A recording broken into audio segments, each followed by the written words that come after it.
Salamat talaga sa pabanlaw mo, mahal ah. Talagang love na love mo ako. Mahal, pwede ba? Last na to. Bakit naman last na to? Ilang beses na kitang pinagbigyan, Nathaniel. Pero please, wag naman dito sa bahay ko. Mahal, alam mo namang wala akong ibang bisyo eh. Nagkakasiyaan lang naman kami. Konting inuman lang naman to. Pampalipas ng stress. Gets ko naman. Pero hindi ko kasi gusto na may iba kang dinadala dito. Gusto ko naman ng konting privacy, mahal. Mahal, hindi naman sila iba sa akin eh.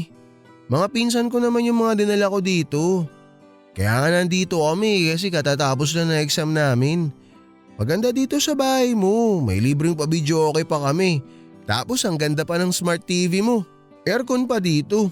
Barangay Love Stories. Barangay Love Stories.